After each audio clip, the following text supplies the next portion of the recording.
G'day Explorers, and welcome to another session of Hema Universities. So who is Hema Maps? We are a mapping company. We're not a technology company. We don't build hardware and we don't build software. So anything that we do and we provide within the device, we actually make ourselves from a mapping point of view, and then we use third-party software developers. So Hema Nav has come about due to some challenges that we've had, and we've had to basically produce a software program into market probably 6 to 12 months faster than what we normally would expect. Our mapping database is something that we create ourselves. We don't crowdsource, we don't use data that's been pulled back from users in the field, like say Google or Apple Maps. That's basically what we call crowdsourced information. So as you drive, your information and data is sent back and it's used to create mapping. Now that can be good in some areas and it can be some pretty poor in other areas, especially in remote Australia. We physically drive with our Alpha teams and our Map Patrol field teams, and we're constantly collecting data and updating our core databases. And that's basically what we've compiled over 40 years now. So what have we produced? So Hema Nav is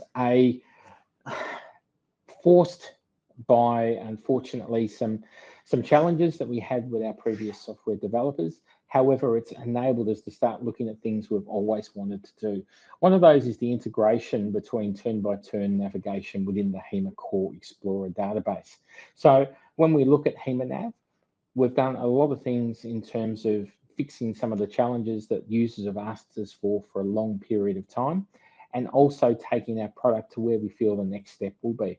Is this the end of the development of Hema Nav? No, as I said, we've rushed this out fairly quickly into the marketplace to deal with a challenge that we had to sort of solve for some of our existing users, and basically produce something that we know we've got a platform to build on for the future. So what have we done? So those of you that were running our previous software, as I said, due to challenges beyond our control, we lost access to that previous software, and we had to frantically produce something different. So how does it work and how does it integrate? And I know we have some users that are new to Hema Nav, and the HX2 Plus may be their first device that they've purchased. We've got users that have had a software update completed by ourselves at either our office in Melbourne or our office in Brisbane, or that they've done it themselves via their computers. So for those of you that have, I guess, used our software before and asked the question, why did we have to move over? And how does, I guess, the new software work in that space? So Hema Nav basically combines on-road and off-road that you would have seen in our previous software solution. So on-road and off-road is now being combined into one location. So the Hema Explorer vector map has been digitized, which is what the off-road solution was, but it was always separate from our turn-by-turn space. Now we've been able to merge those together, which is probably one of the biggest pieces of feedback we've always had with our mapping product, is why can't I see a Hema map when I do turn-by-turn navigation? Now, they are very different spaces, but for us to bring this together in Hema Nav has been definitely something that we've been working towards pretty much for the last 20 years since we've had GPS devices in the field. The four-wheel drive maps component of Hema Nav, okay, so whether you've upgraded your software on either a HX2 Plus or a HX2, or in the Nissan NS1000 that's in that head unit, or in the AM HXD3, whether you've done those updates in your device, pretty much when we talk about Hema Nav, it's going to be identical in the conversation space to still give you that print maps experience, the adventure maps that would have been in the old software solution. That's what four-wheel drive maps, which is our memory maps provider. We've been using them since 2010 to provide a printed map solution, and it also gives options that we can now work with, where the adventure maps of the past was very much a static view of a printed map. Now it gives you options to use the full memory maps capability. So what is Hema Nav? We have a turn-by-turn solution powered by HERE Maps, okay, using the underlying core data that we create from Hema Maps, okay. Mireo is our software providers, so they've done a churn of work in terms of producing our software in this space, a world-renowned business. So we've basically We've worked with different companies that have unfortunately let us down in the software space. It's time to start going to some of the big heavy hitters in the world. And HERE being the biggest navigation solution in the world, anything virtually made in a vehicle normally has come through the HERE Map space. We know that we've got something that's going to be a little bit more stable and at least allowing us to be able to start to hit a lot of our goals that we've set ourselves for Hema Nav. Obviously, from a turn-by-turn point of view, we've still got all those same on-road solutions, but remember this time you are doing this over the top of a Hema Explorer map, where previously you were looking purely at an on-road mapping solution space in on-road.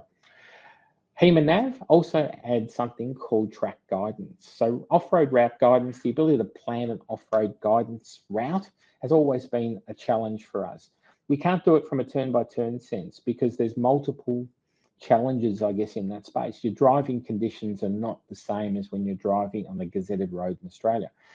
Things like vehicle setup, current track conditions based on rain and other different requirements, and obviously driver skill, always vary in an off-road guidance sense. So we still need to make that a little bit manual because we need to make sure the user is saying, well, hang on a sec, if I haven't got a snorkel on my vehicle and this route is taking me through a stream or a river crossing, am I capable of doing that? We can't allow an AI-based turn-by-turn routing engine to physically make that decision for you. So route guidance is still in there as a manual solution, but it is a lot faster and a lot quicker in terms of what we do.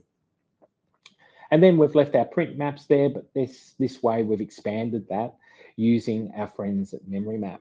Memory Map runs a digital map store, which means you get the ability to download different mapping content. It also has a really cool solution with some other different functionality, which allows users to be able to import GPX tracks as well as use the Memory Map solution in a different space. So you get all sorts of different functionality.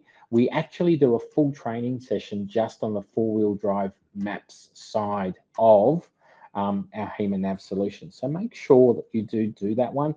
I won't be talking too much around the four-wheel drive maps section today, because obviously this session would end up going for 3 hours or so plus. So at the end of the day, jump into that second session, register for that one. Even if you can't attend it, you're obviously going to receive the video like you are today. Last slide, you want to flick over. So four-wheel drive Maps app versus the Memory Map solution. It's in, I guess, the HX2 Plus or in the Hema Nav solution. So we find users can get a little bit confused around what these two products. So even though Memory Maps builds the four-wheel drive Maps app, that is a different solution to what we're running in the HX2 Plus Hema Nav software or the AMHXD3 Hema Nav software. So that Hema Nav software is running the actual full Memory Maps product. So what that means is it gives you the ability to use different functionality spaces. The four-wheel drive Maps app is a one-off printed map download. So it's like you're purchasing a printed book and putting that into a digital space for you to view. You can only do that once. It doesn't have the same functionality, and it is a one-off cost. That's it. The Memory Maps digital map source has a subscription-based cost because it gives you a substantial amount more functionality. Okay, so a lot of people get confused and they say, I've got a four-wheel drive Maps app subscription. Can I use that in the device? No, it needs to be in the Memory Maps solution. Memory Maps allows you to use your Hema Maps. If you purchase the Hema Maps four-wheel drive Maps app, or four-wheel drive Hema Maps in up to 4 different devices. So you can use your logon you create with the Memory Map store in different spaces. So the subscription means that you can use that in multiple different areas. So without further ado, let's kick out of slideshows and let's try and get into something a little bit more exciting. So I'm going to share screen and I will turn my camera off because I'm going to have to turn to the right. And the last thing you want to be seeing is my profile. So there we go. That is up and going. I'm going to have to move my mouse over there. So you will be able to see my mouse on the screen. You can just see it as it's there. I'm going to kick myself off the screen. I'm just going to enable what we call Spotlight. So I am still here. So you should still be able to hear me as I talk through this product, but the difference is I can now face the screen and have a look at what I'm doing. So just a couple of things. I can't make the cursor on the mouse any bigger. This is purely, I'm just using a computer. The blue bars that you see on this demonstration that I'm sort of showing you are part of what we call a developer-based program, so we can physically show this to you, okay? This is my HX2 Plus I'm using for this session. It's just whichever device I tend to grab. The software and the functionality is virtually identical between the HX2 and the HX2 Plus in this case. Obviously, the only difference will be is the HX2 still has a camera that you can take photos. The HX2 Plus doesn't have a camera, so there's one extra piece of functionality that's available in the HX2 versus the HX2 Plus. I am connected to the internet at the moment, and I want to explain the difference between running an online-based pack in Hema Nav versus an offline-based pack in Hema Nav. I've got some satellite connectivity, so I'm okay. I am running beta testing at the moment, so fairly up to date in terms of what our releases are to the public. We did do a release in Hema Nav a couple of weeks ago that added an extra 30,000 kilometers worth of data merge within the turn-by-turn space, as well as a number of features that we updated. So current update is basically, I think, version 2.1.2 from memory. So I really am running the current version of Hema Nav, which you all can do. How do you do that? So the first thing we'll talk about, connect to the internet. Okay, if you're not sure, connect to your Wi-Fi connected internet. You can see I'm connected there, and then click updates. How do we update your HX2 Plus or HX2 or AM-HXD3? Obviously connect to the internet. And then the first thing and most important thing to physically do is to make sure you start from the top left and go down through the top right. So normally I always start with updates. Now I'm just going to click this out of beta mode. So I'm just going to take my hidden off the screen and just click this back in. So this will be more or less showing you anything that you would physically be able to do, okay? Map licenses are things like I'm running a temporary license because I'm in beta, so you don't need to physically download that. But if you do get the option to download a map license, make sure you do that. So what that does is verify the licenses and access to the Hema Map screen. But what we say, top down, okay, in terms of running your updates, okay? So if you have lots of updates to do, start from your top and work your way down.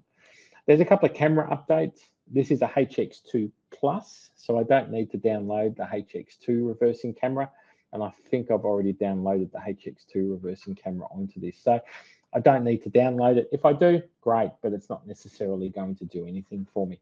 So to do an update, if I click on, in this case, it's a very small one. I've just clicked on that box and then click install. It'll tell me it's done. I can click on OK. It's going to have a look in the updates again to see if there's any other updates for me to do. And it's now saying there's no updates there to do. Okay. You won't always have 0 because you're always going to have that sort of camera update sort of sitting there, whether you do that or don't. To go back, in this case, we've got the H button we'll take back. I can press the arrow down the bottom, but in this case, I'll try and stay to how normal users will do updates. So make sure periodically you check for updates. We try and transmit them once every quarter at the moment because we're doing more development with the software. As I said, we had to rush this into market very quickly, faster than what we would normally expect. We are doing more frequent updates. But what we would normally suggest is every sort of 3 to 4 months, connect to the internet and run your updates. So that's updates. My data, I'm going to talk about a little bit later on. Settings, we'll talk about in a sec, and all apps, and then we'll jump into the actual using the actual device itself. So settings, firstly, very simple. I'm in dark mode here. I don't know. It's up to you what you like. I'll switch it to light mode. It comes down to, I find that dark mode, if I'm just sitting on the home screen as I'm driving around at night, I prefer it to sort of sit in dark mode there. Okay. Things like shortcuts, you can actually have shortcuts that you can turn on in the bar over here. So I could put on, in this case, I'm going to turn settings on and do confirm. And you see I've now got the little settings icon sort of sitting there. Okay, so shortcuts, that's are over in this black bar that, as you saw, was in the main screen as well. Okay, So I can adjust what settings I want to physically have there. In the case I've got the HX2 Plus camera on this device, so I can turn that one on and click confirm, and you can now see that the camera will actually sit on. There is a limit in terms of have I got the HX2 camera connected, which it's not physically, okay? If I want to get rid of those settings, then I can just click on it and I can just do none, and it'll just remove one of those settings from the camera. So if I get the cog off there, go back to none, they will reset once I move back out. Profile, that's coming soon. So one of the next stages of our development phase is to look at rebuilding a cloud. We have to start again due to the denial of software that we've had from our previous software provider. So the cloud is coming. It's a brand new cloud. It has to be built from the ground up. We don't have access to that previous software. Device. So this is telling me how much storage I've got available, a nice quick one. I can do things like I can clear storage very quickly down the bottom. If I have any issues during updates of maps, which may be causing corruption, and you'll see that we've got frequently asked questions, it's always the challenge that we work at in a mapping space. Mapping files are massive. They're bigger than any other file that you'll ever normally transmit over something called OTA, which is over the air, Wi-Fi, or some other connective over the air connection. They can get corruption due to speed of connection services, and it's very easy just to delete those. System, not a huge amount to change. You've got screen brightness. In this case, it's a HX2 Plus, so I have to adjust it via the brightness setting. Nice and easy to do. Display basically means I can look at things like our dark themes and those sort of things. There's really nothing to change in that sort of display settings. Sound, if you want to adjust your sound, you really get a choice of once, either on or off, and that's kind of the way to do it. So normally you only ever use sound in turn by turn. You either have it on or off, and we see that pretty much in most devices. Or alerts on or off, we can do that as well. Date and time is just the connectivity around how you're getting date and time. So the time will update in the GPS with network connection. So if I connect this to Wi-Fi, it will update. If I have that switched off, it'll update that through normally a GPS connection. I'm not going to really muck around with much else in there. Bluetooth you can only use to send sound out. You can't use it to make phone calls or anything like that. And then there's some other generic settings which we don't really need to jump into because they're not really going to do much for the standard user. All that is just all those sort of little things. The only really thing that we want to jump in and have a look at is if you had a HX2, you'll see one other function which is grayed out on my HX2 Plus, which is camera, which is how you could use the camera on your device to take images. In this case, I don't have a camera, so I can't do that in this space. Okay. Jumping back out.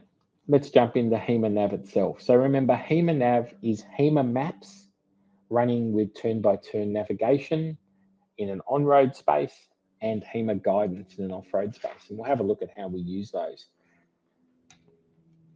Your first startup screen will always be slower than when you've started it up and had it running before and not powered down. So if I jump out, and we'll look at that speed differentiation, if I just jump out by double clicking on the H button and now jump into Hema Nav, you'll see how much faster it starts up. So the first time it boots up, it's going to hold the programming, the software within its memory, so to make it faster for startup. The buttons that were previously on the screen disappear. So to give a full map experience, which is what the majority of our users want when they're using a Hema mapping-based product, they want a full map experience, they will disappear. We do leave a couple of critical functions available for you to view. You've got your speed that you're driving at, and you've got your height and altitude, and basically a rough location of the suburb location you are currently in. In terms of speed limits will display as you're moving in a road space where those speed limits are displayed. Let's have a look at the settings that we've got, and then we'll go through the rest of the buttons. Or maybe I'll finish those off while I'm sort of sitting here. Because I've clicked on the screen, it's activated, obviously, our navigation box, navigation functionality, and it's also given us an ability to things like lock our position. So let me click on this one, okay, and orientate the map. to north up. So you see how I've just clicked on that compass just there, and now the map is orientated to north up, and my direction is facing on the line or the arrow. Okay, so you can still have that north up display. We've got zoom capability. So we've got a rough scale guide sitting over here out of the way, and we can zoom in, and we normally suggest avoid pinch zooming. And the reason why, if you've ever tried to drive and pinch zoom, it just does not work. So get in the habit of just using the plus and minus button. Things like points of interest are visible at certain scale levels. So as I go back, they disappear. At certain scale levels, they're visible. And then you'll be able to view those as they, as they come up as you drive. Different angles of view. So in this space, it's a pretty basic standard top-down view. I'm just going to grab the device because I can't use my mouse for this. 2 fingers on your screen, and you can change your angle in the actual view space. Okay, so I'm going to lock my position. So you can only do a 3D based view when you are driving with the journey road. Okay, so you see how I've now angled that. I've zoomed in a bit, and I'm seeing points of interest around where I am. I'm just going to zoom out, and I'm going to move to somewhere where you're actually going to see mountains as opposed to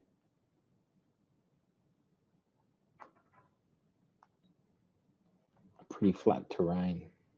So picked an area around the Blue Mountains in Sydney, around Lithgow. Lots of little tracks in this sort of location here, and some quite hilly terrain. So I can see there's some tracks floating in.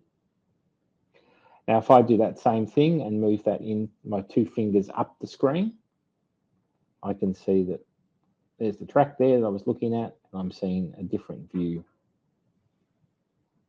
Okay. If I 2 fingers down the screen, which I just did then, I'm going back to that top-down view. Hill shading is what enables us to do that. Let's find somewhere that's going to be even better.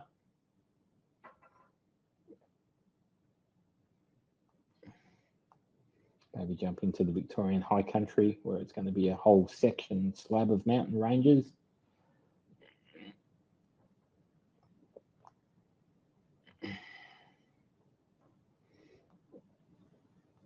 As well as lots of different tracks to view. So if I angle my 2 fingers on the screen, and I'm now viewing in 3D. So if I was driving here, if I was driving in this 3D terrain-based mode, you would see that sort of view, because that's what I've zoomed into. Let me get my mouse. You would see me driving up that. And I think I actually have, because I obviously can't demonstrate it, if I grab my devices over, so I'm going to basically open a couple of different photos to give you a bit of an idea of what 3D terrain looks like in real life while you're driving. So this is, grab my screen, this is the 76 Map Patrol when I was driving around one of these 4-wheel drive tracks in Victoria. You can see I've got my 3D terrain open, and you're seeing that's where I'm going to basically sit. And why I've got this screen open is that's what it would look like if I was using the 4-wheel drive map space. That is what it's looking like when I'm sitting in the Hema Nav space. So I can give you 2 ideas of what your 2 different terrains and driving styles may look like. Okay, let me get those out of the way. So that's what you're going to see. You're going to see you in that 3D based terrain mode. Terrain view, not mode. So jumping back into here, I'm going to zoom back out and we'll go back to where we are. Pretty cool view. It's something that we're pretty proud of, and I'll be honest with you, I've worked with a lot of GPSs in this time, and not just purely what we sell at Hema Maps. We are a distributor for a number of different companies in Australia. That's pretty awesome. It is actually pretty awesome. So back to functionality and features. Remember, the screen will disappear as we're driving. So let's have a look at some basic turn-by-turn functionality. Now we've gone through some screen content. So first thing I'm doing, left-hand side is my quick select option on the screen. Routing options. So unpaved roads, toll roads, motorways and freeways. Now this is saying to avoid. So right now I'm saying, by having this turned on, I'm saying avoid unpaved roads. So in this unpaved roads. So in this case, I want that turned on. Optimized for live traffic. Now, I'm currently connected to the internet. So if I'm looking for a live traffic-based performance, so what you would normally expect from an online-based device from routing, I'm currently getting that because I am connected to the internet. Now, if you wanted to have, if you're driving around major capital cities and you're wanting to have an online-based performance, then connect your device to, say, your phone for hotspot, and then your mapping that you'll be seeing, I'm just going to close this one by just clicking that sort of button at the top, will be showing you live traffic-based performance. And I can see over here, this little red line that's sort of appeared on the road that's over here, this is live traffic. So this is showing that there's a bit of a traffic jam happening over there. It'll also give me if there's any accidents nearby or if there's any roadworks. So in this case, I can see over here, I zoom in, there's obviously a traffic hazard that's sort of sitting there, that little orange warning symbol on the screen. We can try and zoom into it. So it's easy to do it when I'm using the buttons because I've got the mouse. You can see that those are appearing. Now they're appearing because I am online. If I go into offline, I use a different mapping format completely. So I'm using different data, which is hard loaded within the device, and that will give me a different experience. So it's important to remember if you're in an area that you have, how should I say it, poor internet coverage, it's going to lock onto my location again, poor internet coverage, and you're trying to connect your device online, or even if you leave your home for the first time and you're connected to internet and then all of a sudden it seems like it stutters or drops out, it's because it's changing maps from the offline map or from the online map to the offline map. So remember, they're completely different mapping content or completely different mapping files. You're going from one that's been brought in from the internet to one that's hard loaded on your device. So there will be some changeover. So normally we say, if you're going to stay online, great, stay online. If you're going to go offline, then make sure you turn off your internet. How do you do that? So let's go back out of this one for the moment. Now we've displayed that. We'll go back to my home screen by pressing that H button top left-hand side twice. I'm just going to turn my internet off. So just click off my Wi-Fi and it's now off. So we can work in an offline-based environment. Now, because this is already cached, some of this traffic data, it's not going to disappear. It's already sitting there. It's cached within the memory. However, in different locations, that won't appear. So as I move outside of that cached area, I will no longer have that live traffic data. Plus, it will also not be used to navigate. So offline is what we're normally going to talk about. Okay, so in terms of next options, where we're up to with our settings. So we talked about route options. Driver assistance is things like showing your speed limits. So in this case, the speed limits, I'm not showing the road speed limits unless I'm exceeding them. So if I want to have them permanently turned on, I can click that to show always. Junction views, signpost views, all those points of interest along the route, I'm seeing those zoom in.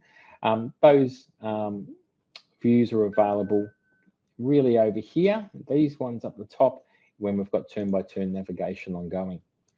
Map appearance. So things like I'm showing, obviously, when I'm connected to the internet, live traffic incidents, live traffic flow, which is what we looked at with that red color. 3D terrain, okay, well, we can see that in the sense that we talked about that before. Landmarks, this will show me building layouts and those sort of things. So to turn them off is just clicking them. If it's grayed out, like this one is, it's off. If I click on it, it's grayed on. In terms of night settings, and again, we've never had a night setting in the Hema map before. This is a new thing. We have an option of daylight, so that's the white screen. Night screen, which I really don't like, and I would never really use if I was doing it for if I was basically using a cartographic map in an off-road space. In an on-road space, yeah, you can get away with a dark map because you lose really a lot of that rich data with the cartography when you go to a dark map, which is why we've never really done one before.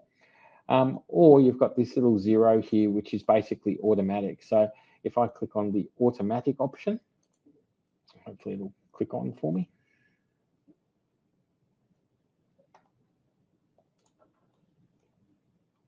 was that? We'll flick back. I end up with this conflict between using my mouse and not using my mouse. So I've got to use my finger for this one. So where this is automatic, it's now, can see it's gone to that white background again and will change again. I think it sort of works at around sort of dusk and last light. It sort of drops back down. Other settings we've got, distance and time. I'm not going to muck around too much with those, self-explanatory. Language, that's language in terms of the actual information within the prompting. Voice, okay, we have an Australian voice now, which would have been one of the last updates that came through. It's the first time we've had one of those before. And then I've got maps down here, which will basically tell me which maps we're sort of sitting on. Okay, so I can see the last update.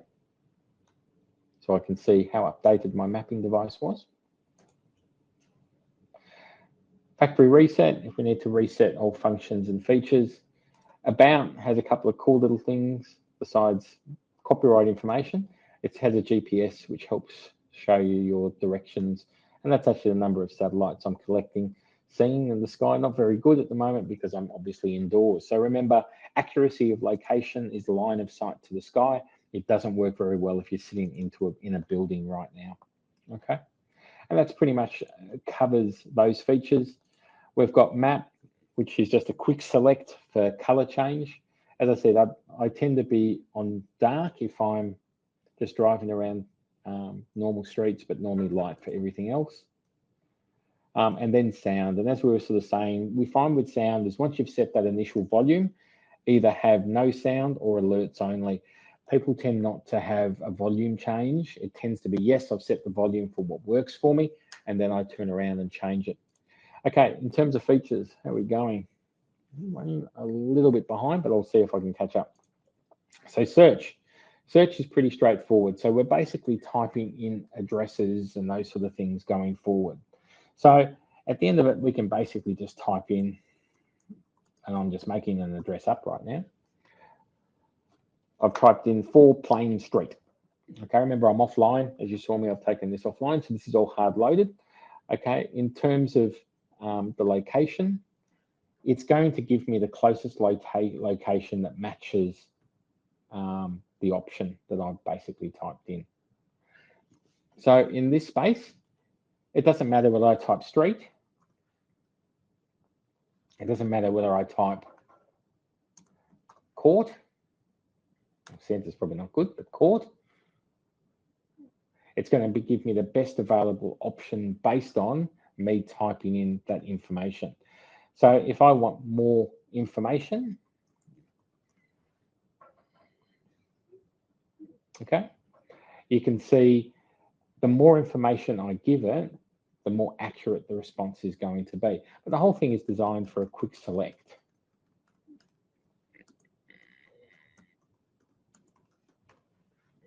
Okay, so just typing in a location. Remember, the biggest and most common location, it's going to give you a sort. And how can I see the rest of them? I can click this little arrow on the keyboard and I can see sorted by distance from me, okay, in terms of that number. I can select that one. It's going to come up with the location and show me on the map. So double check to make sure I am in the right space. Start new track. Nope, we don't want to do that. Add to favorites, we can do that. So we can add this to favorites. So if I click on add to favorites, I can save it as work or home, or just save to favorites, and then I can customize the name. So if I save that to favorites now, we can then customize that one down the track. So if I go to edit favorites now, I can see I've got that there. I can change the name. So I could change that to, no, this is not right, but I'm just going to make some stuff up as an example, if I can spell correctly.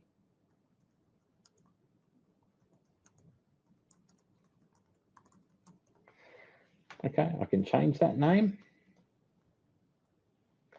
Okay, so I've just changed that to Caravan Park in Dandenong.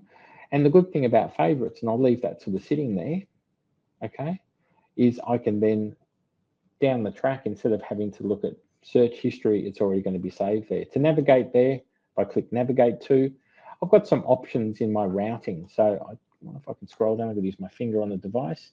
I've got some options, best options. I can see them on the screen. I can see what I'm using to navigate to, which is from those initial settings. And then obviously by pressing start, it's going to start talking to me, and off we go. Fairly straightforward. In the route, I've got here things like current points of interest along my route as they come up. So 3.4 kilometers, I've got a fuel station coming up. I've got distances. If I click on that little box there, it will open up the end route screen. One of the other things I can do is I can add in, so I've just pressed search, I can add in another address to physically stop in. So I can build up multiple points of addresses. So what was the first one I typed in? Or maybe we'll do another one. Orange Road. Nowhere nearby, so it'll do me. And I can add this one to the destination as well. Okay, so now what's happened is I've now got multiple destinations adding in. I can build those up. Okay, it's giving me an arrival time. If I do start again, I'm still turning through there, and it'll take me to my first destination in 19 minutes, and then I'll see my final destination will appear. Okay, if I click on my button again,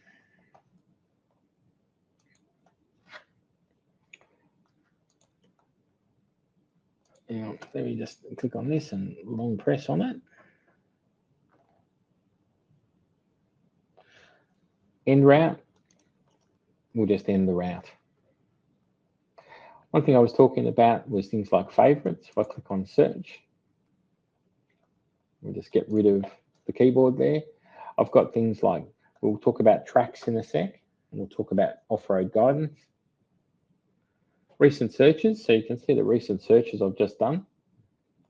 So that's always a nice, easy way to select the previous address. If I press this little arrow, it'll give me more options than just the two that I've just searched for before. Recent destinations. And you can see how that second destination I've had dropped in here. I've changed that Ford Jones Road to being the caravan park in Dandenong. So it's actually updated when I've saved that as a point of interest. So it's a good way of saving points of interest into your core data here. If I click the little love heart, you can see I've got the caravan parks that are sitting there saved in my favorites. And if I click on that one, I can navigate straight back to that favorite that we've saved. So it's a good way of, as you travel Australia and you want to have different locations that you can quickly jump back to, whether it's the camping site that you're at or whether it's accommodation that you're staying at, it makes it a lot easier to do. And it's very easy to just turn around and edit favorites. And I can just remove that one from my favorites now, and it's gone. You see it's just got the address and the little love heart's gone from there. And then I can just navigate to in that space. So I've just got my normal favorites back. I can search points of interest by clicking those three dots. There's still a bit of work for us to do in this space. Like as I said, this isn't the final solution. This is an interim solution as we continue to build our software in that Hema Nav space. But as I said, we've started with a platform that we can now do a lot more to than we've ever been able to do before. So if I'm looking for, say, fuel stations, if I click on that fuel station location, it gives me fuel stations within distance from where I am. If I'm looking for camping locations, campground, distances from when basically where I currently am. And I'm in the middle of Melbourne, so I'm not going to see much. And there's other ways to search, and we'll look at that when we start getting into an off-road based space. Okay. GPX files. These are files that we hard load for you. So we are going to and are creating a preloaded set of files for you to explore. There's still some work for us to do in this space. They will relate back to products that we create to make it a bit easier for you to actually have some preloaded tracks and journeys to follow. Now, where am I up to? We're going to look at tracks and creating off-road guidance. So creating turn by turn is very simple. Turn by turn is gazetted. We don't need to physically make up too much information in terms of how we go to get from point A to point B. To be honest, 99.9% of people, when they're in an on-road based navigation space, are just going to blindly follow. They probably shouldn't do that, blindly follow what the GPS is telling them to do, and basically head to their end point. When we come into an off-road space, I'm just going to move this over a little bit and find something that's going to be off-road close by. When we turn around and create an off-road track for us to follow, or an off-road route for us to follow, we're normally working in a different space. So I'm trying to find myself an off-road based route to come up to different locations to get to a point. Okay, so I'm just saying off-road for the moment. So what we're going to do is we create something called off-road guidance. So off-road guidance is brand new. It's something we've never done before, and it's something we've been wanting to do for a long period of time. So off-road guidance is, you see you've got a dirt road here. Okay, when we get to the end of the dirt road, we're going to start navigating into a off-road based space. So I'm going to pick an area. It's probably easier. I probably should have looked at from a specific area rather than this. In fact, maybe that's what I'll do. I'll search for something first. So let me put in just a point of interest search. Oh, I'll tell you what, I need to learn to spell, don't I? It's because I've got my wrong glasses on, because I've got two different screens to look at, and it only works in certain ways. So you can see I've just typed in sheepyard. I'm actually looking for sheepyard flat camping ground, which is sort of sitting here. I'm just going to click on that, and I can see that's where sheepyard flat camping ground is. So I'm going to create a track, and that's going to be my starting point, because I'm camping there, and I'm going to head off, and I'm going to do some other four-wheel driving and go to some other remote locations. So I'm going to do something called start a track. Okay, and you can see I've got number 1 sitting there as that first camping zone. So I'm going to zoom out a little bit just until I lose some of the track locations, and I can see I've got some tracks to follow, which is going to take me up into some terrific locations up through here. Now, for me to create a line to follow from sheepyard flat, all I do is hold and press on the screen, which I can't do with my mouse, which I have done, which is good, and I didn't do it properly.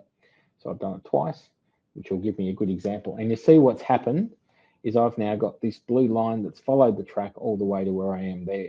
Now I've done it by mistake. I've actually pressed it twice, because I'm trying to use two things at the same time, which is the mouse and my finger on the screen. Now I can actually, you see I've got track 1, 2, and 3, and that's the one I didn't want. It's a good way to go, and how do we get rid of that one? Okay, so if I click my little waypoints up here, and you see it's showing me all the waypoints again, 1, 2, and 3. This little red dash there, if I just click on that, and you see it's gone and disappeared. I'm just going to press the back arrow. Okay, so now I'm going to keep going. I'm going to zoom back in. I'm going to keep building this off-road adventure. So where are we going to head off to? We'll press on the screen. There's number 3 sort of sitting there. I'm building up an off-road adventure of wherever the hell I want to go. Now, I could turn around and search, but either way, I'm just creating a route to follow. I'm going to eventually come back via Circuit Road after visiting Craig's Hut, which was up the top of the hill there. So what we're looking at there is I've just created what we call an off-road track guidance. Directions. So I can see different functionality within here. I can see the points I've been adding in and dropping. So when I click directions now,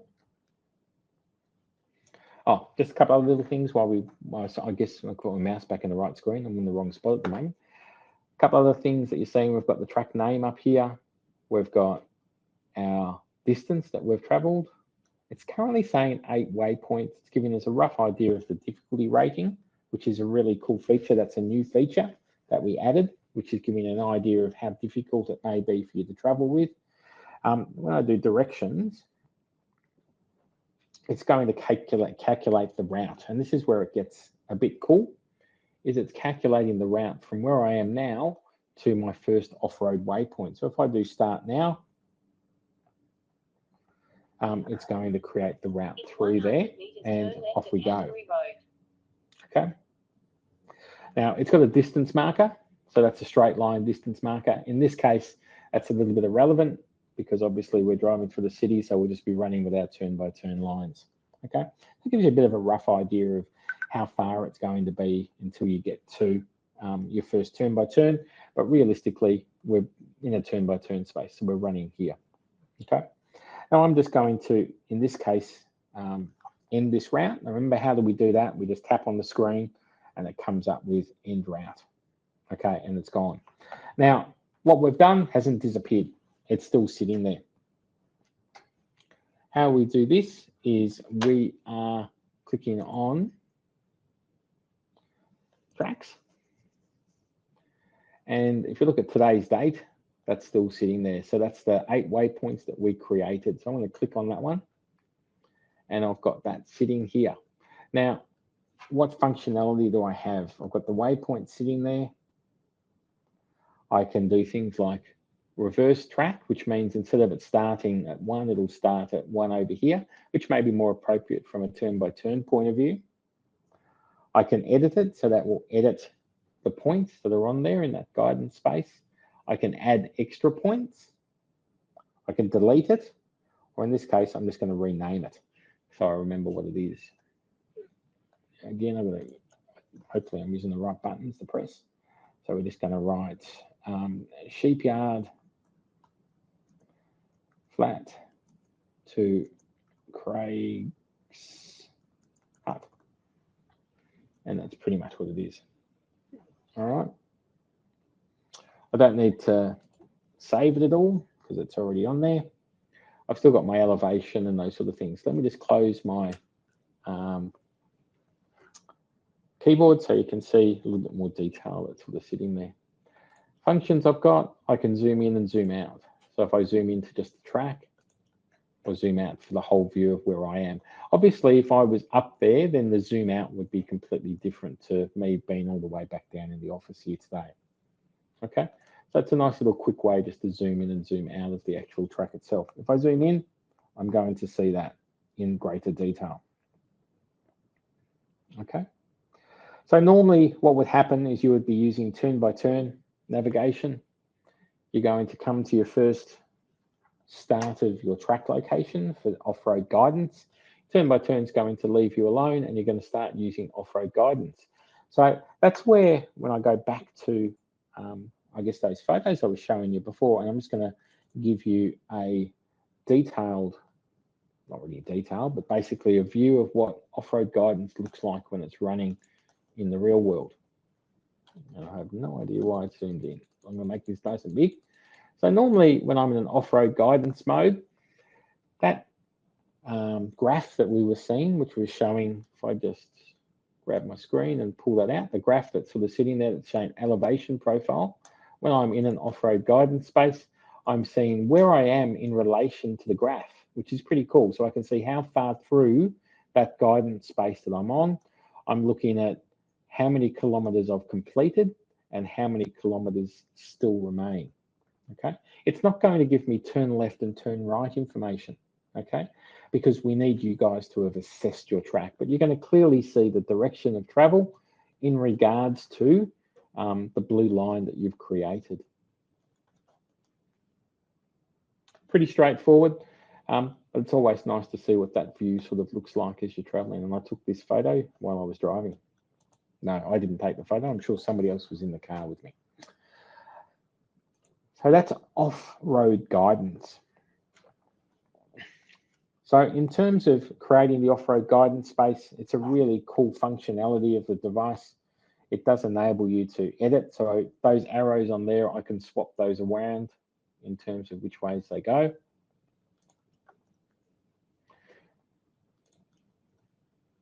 And now you can see my description has updated. That's sitting there. Now, there's a reason why I did that. And I'm going to show you that in just a sec. So track still sitting there. So let's jump back. So if I click on my search button, let me close down here. I've got my tracks sitting here and my destination sitting here. To see what I've just done, if I click on that arrow, I can see that track that I've done. If I want to get rid of anything I've done before, it's very simple. So I don't know what I've got sitting here. I can just turn around, zoom up, and I can just delete track. Always click it twice and then it physically goes. Okay. So let's have a look at other ways that you can create a track. So we turned around and we can see them there. But the other way to do it, and this is where I'm going to show you a different option.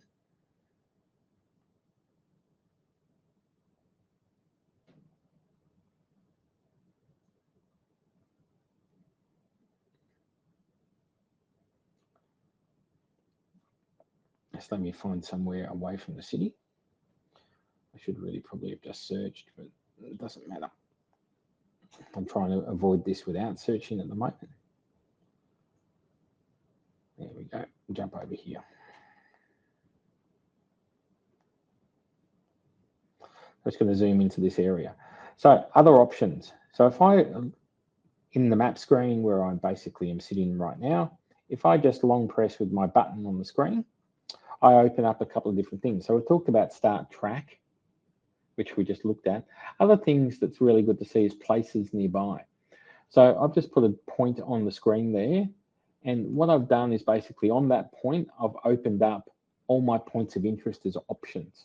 So I can see all these different points of interest that are sitting within the HX2 Plus. So all of that massive core data is sitting there and I can physically look at it. No, that isn't Ford. That's actually an old broken down wreck of a Ford from 1930s that's in the high country. So all these little points of interest are sitting there, okay? And you can see those and view those by just basically tapping on a spot and looking around you. So if I want to look at this grave, it's going to move me to where that space is sort of sitting there. All right, I can zoom back out.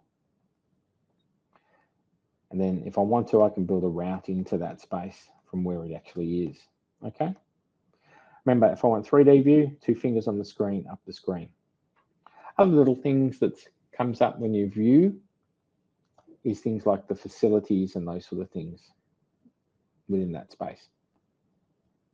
Okay, so other little functions by pressing on the actual spots themselves and physically making yourself a track-based space. Just dabble anywhere on the road and you're going to start to create a track to follow.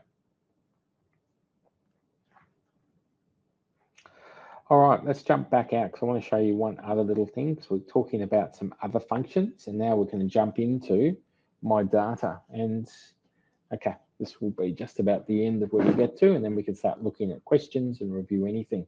My data is where we are storing information that we're creating. Now, there's still a bit for us to go, and that's why we've got things like coming soon. We've got things like waypoints, which we currently don't have. So waypoints is one of our next option to build within the HX2 Plus and HX2 and HX3, the Hema Nav space. As I said, we built this product based around not necessarily that we wanted to release something in this state, but the fact that we had to. And what we ended up doing is basically putting as much information together and getting a product released into market so that users had something in the gap between when we lost access to the software within the devices we'd already sold in market. So Waypoints will be coming. At Waypoints is where you'll be able to enter in things like coordinates. So Waypoints has always been a coordinate-based space. So you basically put a coordinate into a waypoint and that will give you a location, which means you can either navigate to that location or create off-road guidance to it. Tracks is what you're just seeing. So you can see that the track I've just created is sitting here. We'll have a chat around about what this looks like in just a moment. Overview. This will show me an overview of my tracks. Okay, so I've got GPX files. There's some work to happen in this space. So stay tuned. It'll allow you to actually view your tracks in a larger space. So I'm just going to have a look at this sheepyard flat space, and I'm going to be careful because I'm going to start talking about the four-wheel drive maps side. So the printed map side of the HX2 Plus or the Hema Nav software here. So if I long press on sheepyard flat, I've got a couple of options. I can view the track details. So I've got the track details I can view. I can change things like colors and those sort of things.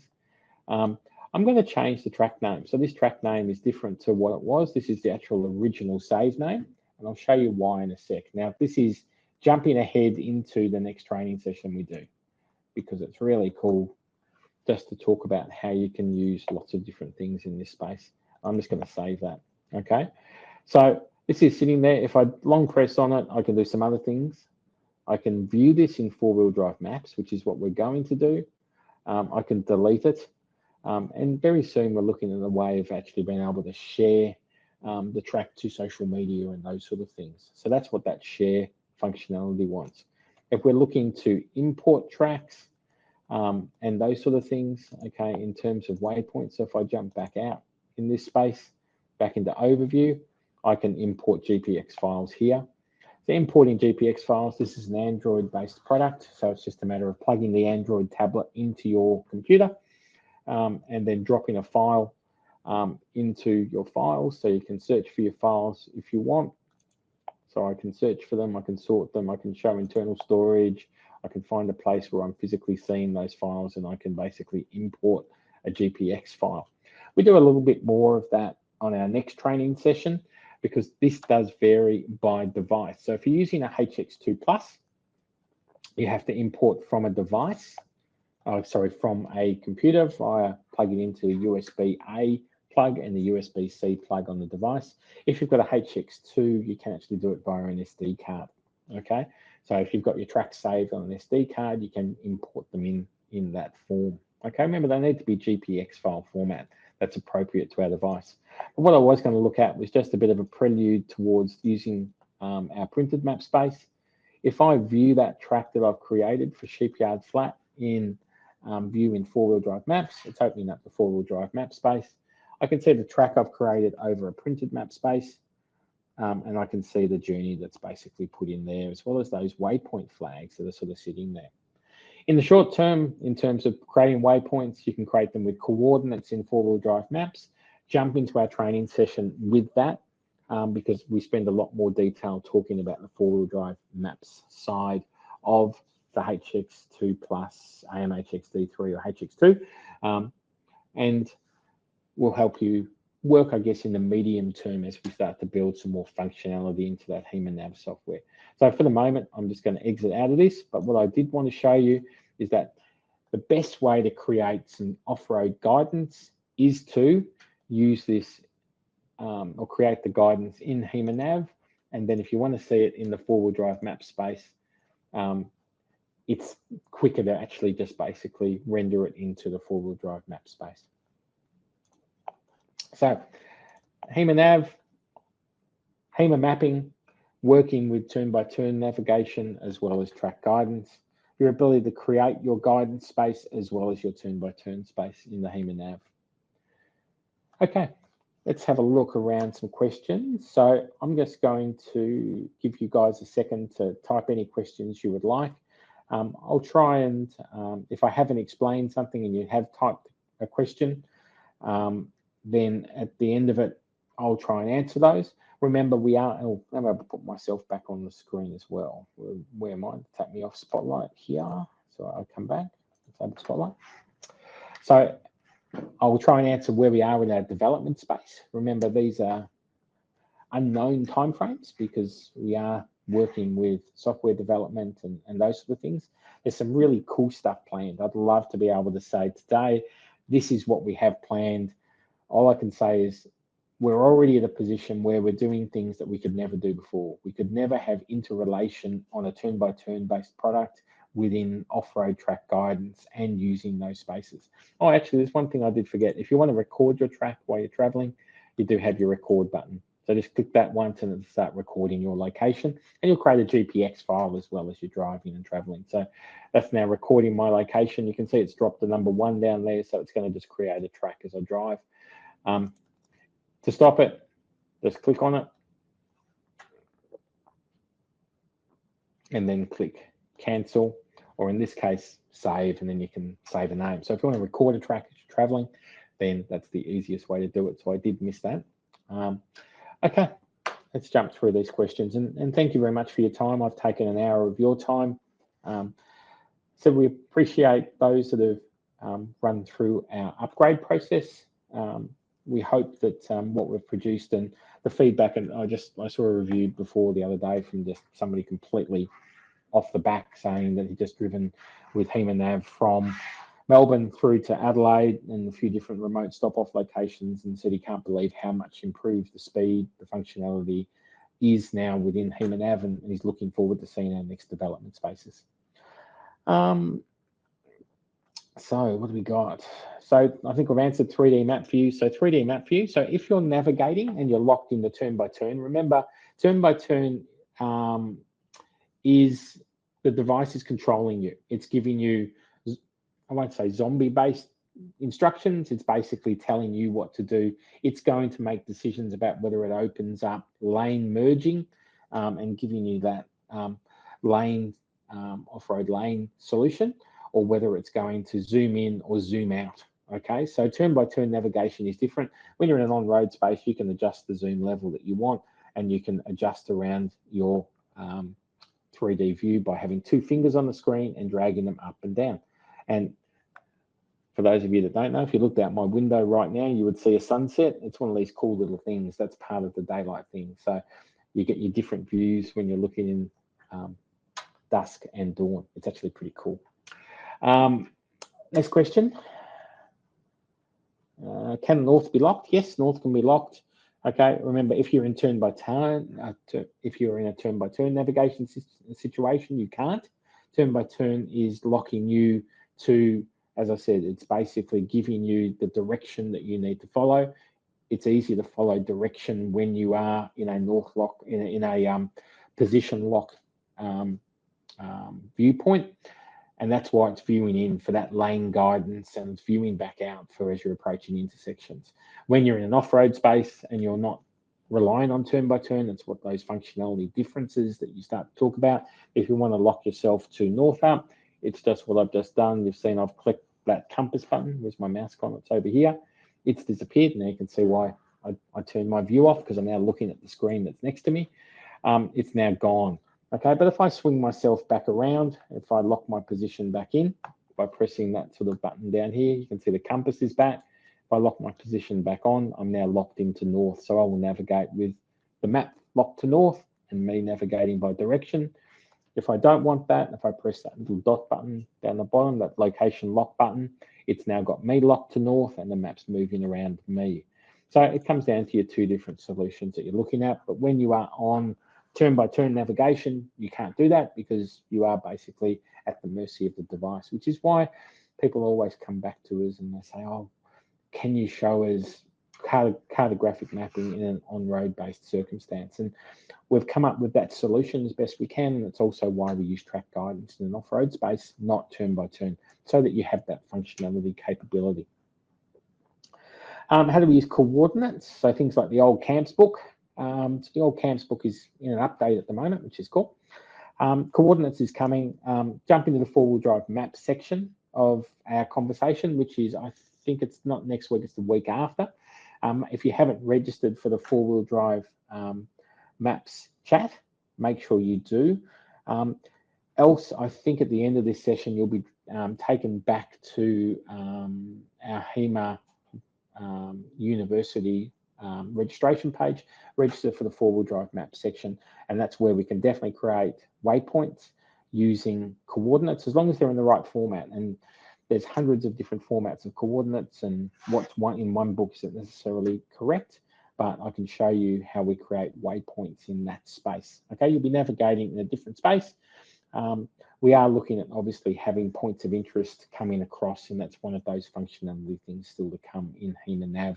So in the short term, use four-wheel drive maps to create waypoints. In the long term, we'll have them in both locations and be able to interact them together like you just saw I did with the GPX track. When on private property, I want to go to a point where there is no road. Can I have a breadcrumb track? You won't get a breadcrumb track, you'll get a straight line. Okay, so if you lock into a location where there is no track guidance and it's very difficult for me to do, if I try and navigate to that location, it's going to basically lock to the roads as best as it can. All right. In terms of if you're looking for straight line guidance, I would be looking very much in the printed map space. Okay. The old fashioned be able to drop straight lines was, everyone told us they don't want that. They all wanted the ability for what we call snap to track. So snap to track is what I was doing with an off-road guidance space. And that was basically turning around and matching the guidance line to the track location so we could follow it. We used to turn around and drop lots and lots and lots and lots of waypoints so that you had straight lines to follow. What I'd suggest you're doing, if you're looking at doing straight lines to follow at this stage, four-wheel drive maps, you can definitely drop multiple straight lines. It's got nothing to do with snap to track guidance, and that will definitely support you in that space. Are routes the same as trips? So I understand that from a previous software question. The answer is no, they're not. We haven't got a trip functionality built yet in terms of being able to build up multiple on-road turn-by-turn options. Guidance is, I guess, an interim solution there. In terms of having multiple points of location saved and then navigate each day to that point of location is something that we're still building on. So there's still some work to do in that space. Can I keep a route to reuse later? I think I've just answered that question. That's pretty much exactly what we just talked about. That's what the trip would be.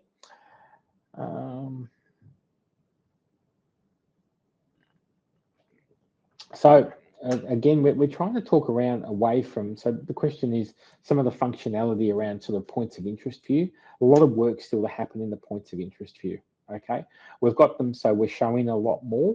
We've got them so they're popping up as you're traveling and driving, which is different to what we previously had. In terms of running purely in a cartographic space, we're working on how we can improve that cartographic location. We're basically teaching a new software company something that they haven't ever done before using our product space. Stay tuned in that space. We've got a lot of work going on in terms of points of interest. As I said, the easiest way in terms of looking at points of interest around the location is put your finger on the screen, okay, and then use that places nearby, okay, and that will give you a list of places nearby that's going to be around you in this space, okay. If you want to alter them to just camping places, you can press camping nearby locations, okay. I don't quite understand. Does it tell you direction of travel? I'm assuming your mean is the compass. The answer is, that's what I showed you back on the first screen. If you want to have just a compass view, then that compass is there. Not really many people are going to use a H device as a compass, but it is basically sitting there. So if I click on, where is it? It's about. So let me points of interest and drop down to about. And if I click GPS, it's going to give me a direction, basically a compass. So it's got me facing this way as a compass. And as I rotate this around, remember, it's going to take a while to lock on location because it doesn't check GPS locations immediately. It checks them as, I think it's every couple of minutes. If it doesn't do that, then its battery's going to go flat real quick. But that's your compass and direction of travel. Four-wheel drive maps also has some other directional based features. So I think that's what you're sort of asking in that question.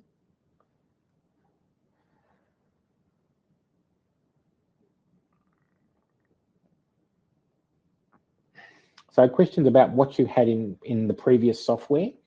So as I said, we've lost access to most of that software. So if you've saved and backed up your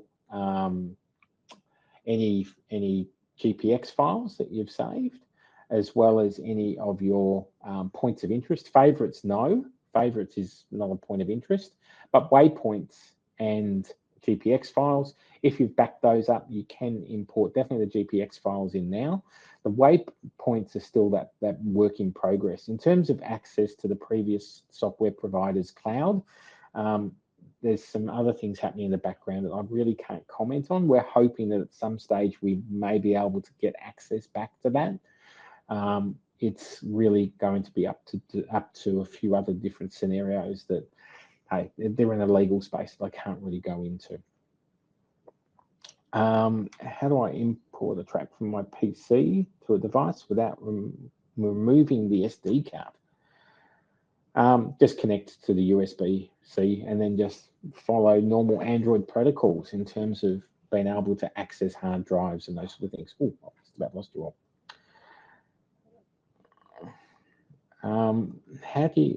Last question, how do you get from maps to homepage? Double tap the H button. That's what I showed you. So this little H button, double tap it, and that will come there. If you're looking in the four-wheel drive map space, jump into the next training session because you're ahead of schedule, and that's not something that we're kind of working there. We do have the H button there that you can tap to go back, or you can just exit that by pressing the menu button and quit. Okay, and that will take you back out as well. But just bear in mind, there's a whole training session that we do. Okay, so it looks like I've got to the end of my questions. So I hope I've helped you in your initial journey into our Hema Nav software. As I said, there's a lot of stuff we're still working on. We are nowhere near finished or nowhere near we would normally be when we release new software. We unfortunately were having to release our software solution sooner than what we would really have wanted to. But where we are now, and I've done this a number of times with our various different products, whether it's been our vector mapping product in the HX2, whether it's been in our multi-layer raster in the HX1, or even the Aussie Explorer printed map product that was in the HN7. Where we are and the functionality of what we can do is actually pretty exciting. It's modernizing the device to something that you would normally have had and expected from a modern-based GPS space. Anyway, guys, thank you for joining me today. I really do appreciate your time. I hope I see you out in the tracks. If you ever see me in the 76, don't be afraid to say hello and that you're on one of our sessions. Else, don't be afraid to see us at the shows. And if you have any more feedback questions or want to know more information, these sessions are free and you can do them as many times as you would like. I'm Justin from Hema Maps, and we'll catch up with you soon out in the tracks.